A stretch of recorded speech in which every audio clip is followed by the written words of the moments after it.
Hello friends, welcome to Own Cooking Channel. இன்னைக்கு நம்ம பார்க்க போற ரெசிபி எல்லாருக்குமே ரொம்ப பிடிச்ச எல்லாருக்குமே ரொம்ப ஃபேவரட்டான பிரியாணி எப்படி பண்றதுன்னு நான் இன்னைக்கு செஞ்சு காட்ட போறேன். அதுவும் நாட்டுக்கோழி பிரியாணி ரொம்ப சிம்பிளா எப்படி பண்றதுன்னு பாத்திரலாம் வாங்க.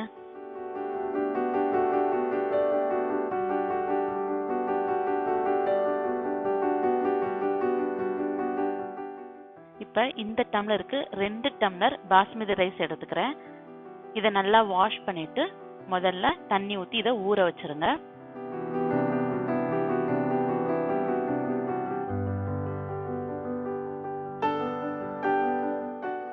இப்போ பிரியாணி பண்றதுக்கு ஒரு பாத்திரத்தை வச்சுட்டு தேவையான அளவு எண்ணெய் ஊத்திக்கலாம்.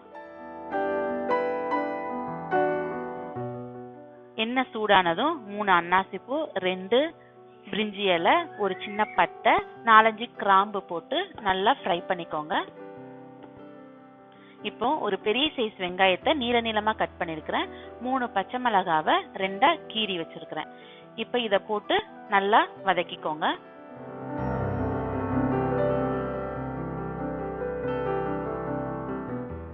இப்ப கொஞ்சமா உப்பு சேர்த்துக்கிறேன். அப்பனா வெங்காயம் சீக்கிரம் வதங்கும்.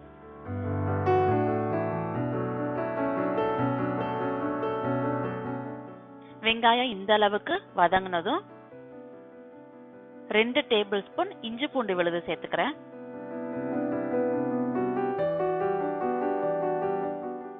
இதோட பச்சை வாசனை போனதும் ஒரு மீடியம் சைஸ் தக்காளியை குட்டி குட்டியா கட் பண்ணி வச்சிருக்கிறேன். அதையும் போட்டு நல்லா வதக்கிக்கோங்க.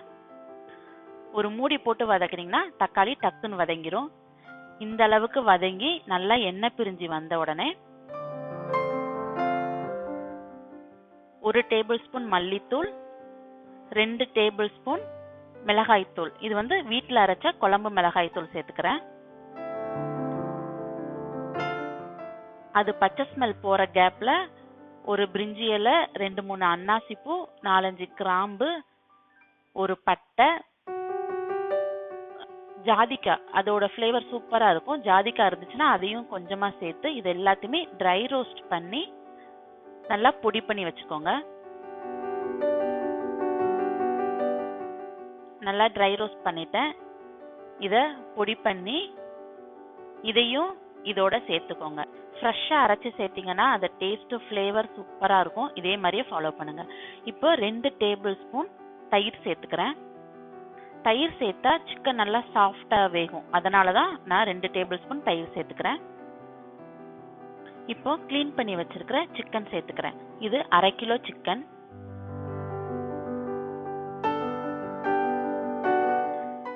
சிக்கன் அந்த எண்ணெயிலேயே நல்லா வதங்கணும். தண்ணி எதுவுமே சேர்க்க கூடாது. எண்ணெயிலேயே வதங்கி அந்த நல்ல எண்ணெய் பிரிஞ்சு வர்ற வரைக்கும் நம்ம சிக்கனை வேக வைக்கணும். இப்ப சிக்கனுக்கு தேவையான அளவு உப்பு சேர்த்துக்கிறேன்.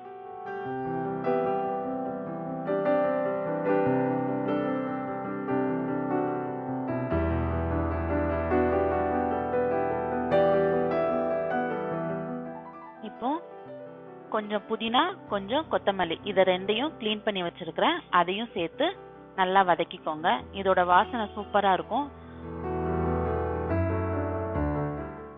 இப்போ ஒரு மூடி போட்டு நல்லா வேக விட்டுருங்க. சிக்கன் ஃபுல்லா அந்த எண்ணெயிலேயே வெந்து நல்லா எண்ணெய் பிரிஞ்சு வந்திருக்கு. சிக்கனும் நல்லா வெந்துட்டு இந்த டைம்ல நம்ம தண்ணி ஊத்தலாம். 1 கப் பாஸ்மதி ரைஸுக்கு நான் 1.25 கப் தண்ணி எடுத்துக்கிறேன். அதுவே சரியா இருக்கும். இப்ப 2 கப் எடுத்ததுனால நான் 3.5 கப் தண்ணி எடுத்துக்கிறேன்.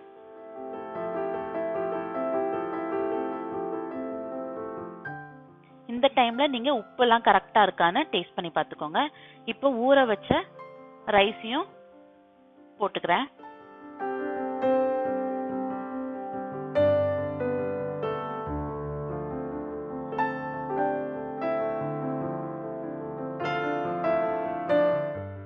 இப்ப இந்த அளவுக்கு நல்லா கொதி வந்த உடனே கொஞ்சமா புதினா இலைய மேல தூவிக்கிறேன். இப்ப நம்ம இத தம் போட போறோம். ஒரு மூடி போட்டு நான் சின்ன ஸ்டவ்வுக்கு இதை மாத்திக்கிறேன். தம் போடும்போது எந்த அளவுக்கு கம்மியா நம்ம ஃப்ளேம் வைக்கிறோமோ அந்த அளவுக்கு நல்லது. ஏன்னா அடி பிடிக்காம நமக்கு வரும். நான் சின்ன ஃப்ளேம்ல மாத்திட்டு வெயிட்டை தூக்கி மேலே வச்சிருந்தேன். இப்படியே ஒரு 10 நிமிஷம் அப்படியே இருக்கட்டும். இப்போ 10 நிமிஷம் ஆயிட்டு. இப்போ நம்ம பிரியாணி எப்படி வந்திருக்குன்னு ஓபன் பண்ணி பார்த்துடலாம்.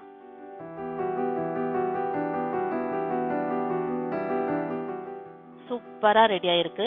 ரைஸ் எல்லாமே ஒன்னோடு ஒன்று ஒட்டாம குழையாம கரெக்டா வெந்திருக்கு. இப்போ ஒரு டேபிள் ஸ்பூன் நெய் விட்டுக்கோங்க. நல்லா வாசனையா இருக்கும். இது ஆப்ஷனல் தான். இப்போ கரண்டியை வச்சு இந்த மாதிரி மெதுவா கிளறி விடுங்க, இல்லைன்னா அரிசி உடைஞ்சிரும். சூப்பரா ரெடி ஆயிருக்கு.